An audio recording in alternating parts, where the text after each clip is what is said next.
Okay, magandang araw muli mga kababayan and welcome back my YouTube channel, Taong Kali.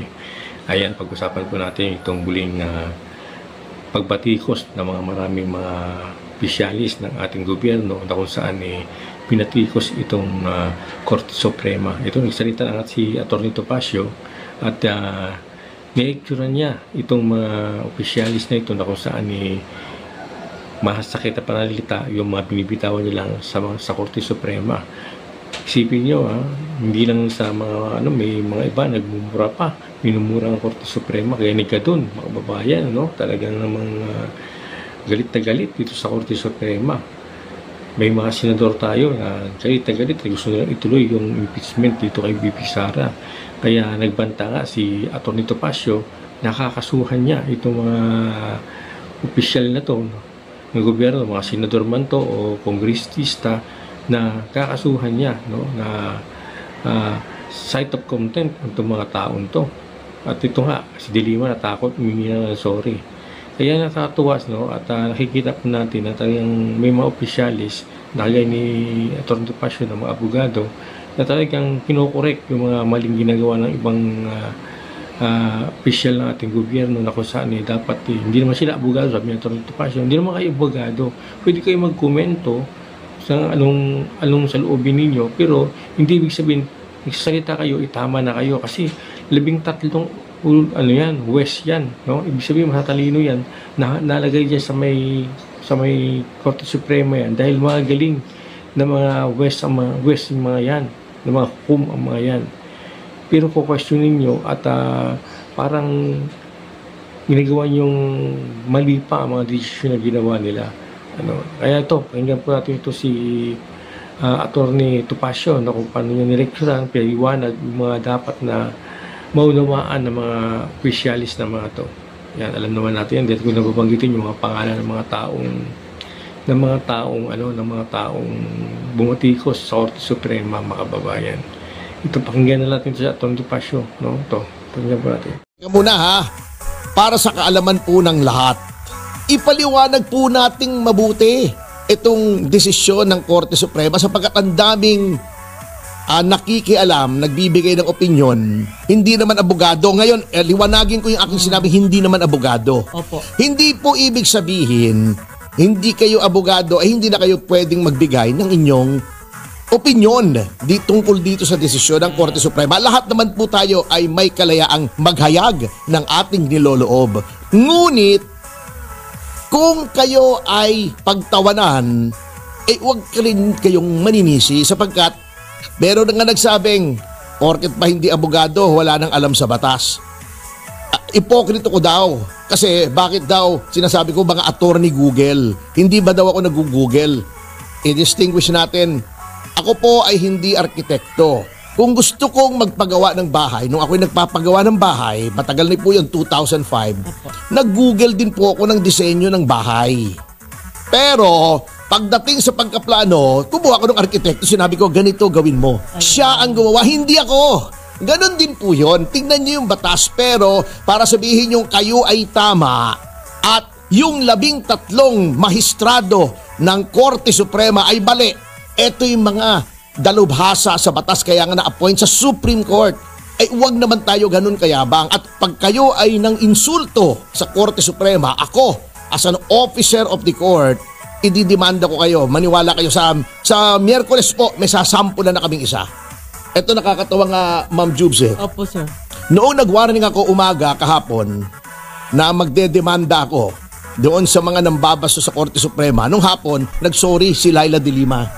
Okay. Salamat. Oo, pwede kayong mag-disagree, pero wag niyong sasabihin, yung lengguwahe niyo, please watch your language because you're talking to magistrates of the Supreme Court. You're talking to the Supreme Court, the highest court of the land. Kailangang galangin. Ako, pinagtatawanan ko mga ibang opisyal, pero kailan ko sila minura. O, di ba? Pinagtatawanan ko sila kasi nakakatawa Lalo na pag yung buka tabingi, nakakatawa talaga yon. Pero hindi ko minumura. Pinagtatawanan. Di pagtawanan nyo kung gusto nyo, pero hindi nyo ako makukumbinsi, lalo na yung mga hindi abogado, na kayo ay tama, yung 13 mahistrado na hinirang sila sa Korte Suprema bilang mga mahistrado nga ng kataas-taasang hukuman dahil nagpakita sila ng galing sa batas. Mas magaling pa kayo ngayong hindi kayo abogado. No way nyo ako mapapabilib, pero magbigay kayo ng inyong mga opinyon para may mapagtawanan din tayo. Ha? Kaya ayoko na mag-suggest. Hindi, pwede naman, pero huwag niyong sasabihin tama kayo at mali yung Supreme Court. Tama. Oo. Ayan. Eto ha, okay. Very quickly, talakayin natin ano bang sinabi ng Supreme Court, kasi may mga nagsasabing nagbigay daw ng bagong rules, dati daw naman wala yun, etc. etc. Mali po kayo. Okay.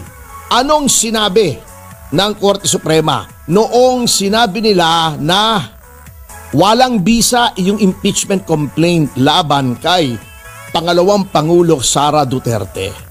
Number 1, sinabi nila, yung 1-year ban ay hindi nasunod. Lumabag. Bakit? Kasi na-initiate na kapag may nag-file, may nag-endorse na congressman at ito ay nirefer na sa Committee on Justice. Ilagay sa order of business, i-refer sa Committee on Justice. Sinabi nila, hindi naman i-refer kasi hindi inendorso ng Secretary General. Inamin po ng Secretary General, naghintay siya sa utos ng liderato ng Kamara na wag mo nang i-endorse. Hindi po pwede yun. Diba itong si Rizzo Ontiveros, si Coco Pimentel, forthwith. Kasama po yun sa forthwith kasi nasa rules po na dapat yun ay dalhin sa Committee on Justice within 10 days. Hindi mo pwedeng upuan yun bago sasabihin mo, hindi pa na-initiate kasi hindi pa na dadala. Ayun. Wala kang discretion, walang discretion ang Secretary General. Yun ang unang sinabi, ha? Okay. Number 2, sinabi nila, dapat daw yon ay pinabasa sa mga miyembro ng Kamara. Hindi lamang yung bumoto, yung 1/3. Lahat. At dapat yung impeachment complaint na articles of impeachment na dapat yun napamudmod, number 1. Opo. Dapat yung ebidensya supporting the articles ay dapat kalakip noong pinamudmod na articles of impeachment, number 2. Okay. Number 3, dapat daw binigyan ng pagkakataon si Vice President Duterte na tumugon doon sa mga akusasyon laban sa kanila, sa kanya. Okay, opo. Sabi nila, wala po sa rules yan na kailangan tumugon siya, na kailangang nakalakip yung ebidensya, etc. etc. Binabago ng Korte Suprema ang rules, ang proseso ng impeachment. Hindi po. Ano ang purpose kung bakit dapat ang articles of impeachment ay number 1, i-distribute sa lahat ng congressmen sapagkat sila ang mag-a-approve or disapprove nito. Di ba kailangan 1/3? At number 2, anong reason kung bakit kailangang bigyan ng pagkakataong tumugon si Vice President Duterte? Yan ba invento lamang ng Korte Suprema? Hindi po. Anong nakalagay sa Bill of Rights? Unang-una po, Bill of Rights. No person shall be deprived of life, liberty, or property without due process of the law. Yan ang tinatawag na due process clause ng konstitusyon. The Bill of Rights, Article 3, yan ng ating konstitusyon, ay the limitation on government power. Ano pong tinuro sa atin sa law school?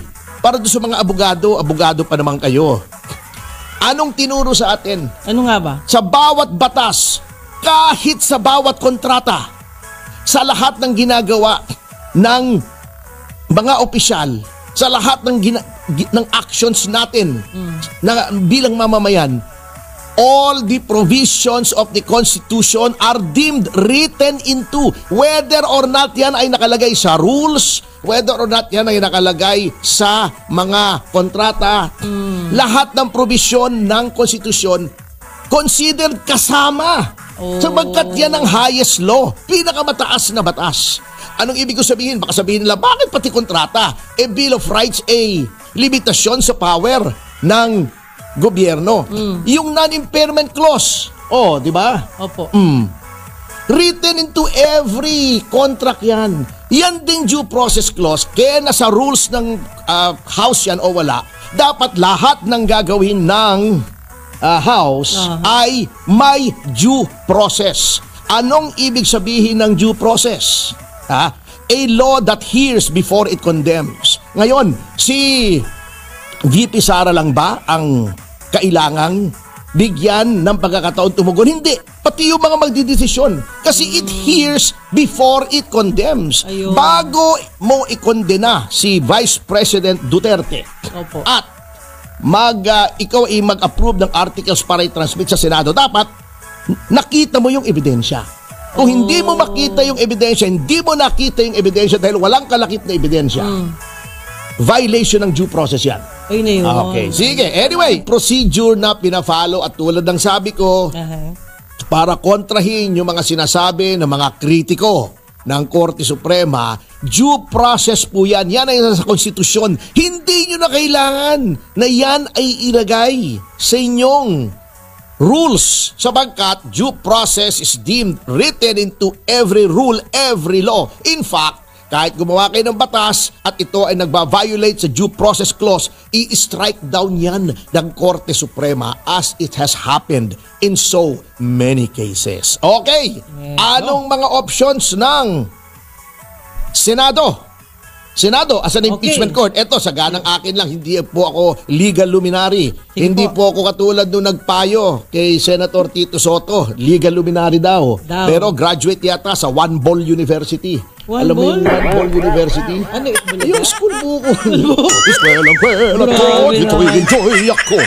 Grabe naman yan. So, talaga to. Oo, akala ko kasi nag-retire na sa pagiging komedyante si Tito Soto. Hindi pa pala, nagpapapatawa pa siya hanggang ngayon. Sabi niya, may nakausap daw siya at itong taong to ay nagpayo sa kanya na pwedeng hindi pansinin ng Senado yung desisyon ng Korte Suprema. Ay. Oh my God! Oh my goodness. Joke ba ito, Senator Tito Soto? Joke ba ito? Hindi po nyo pwedeng i-disregard. Ngayon, may nagsabi magbobotohan pa daw. In my humble opinion, even that, wag nyong dapat gawin. Bakit? Kapag nagbotohan ang Senado, kung susundin o hindi ang Korte Suprema, it sends the message na optional ang pagsunod sa Korte Suprema. Hindi po ganun. Tama. Parang paano? Kung ang boto ng karamihan ng senador ay tuloy, i-disregard nyo yung Korte Suprema. Hindi nyo pwedeng gawin yan. Oo. Number 2, kahit na manalo yung no votes na no, wag ituloy, mali pa rin po yung gagawin nyo. Ito po ang dapat gawin ninyo in my humble opinion.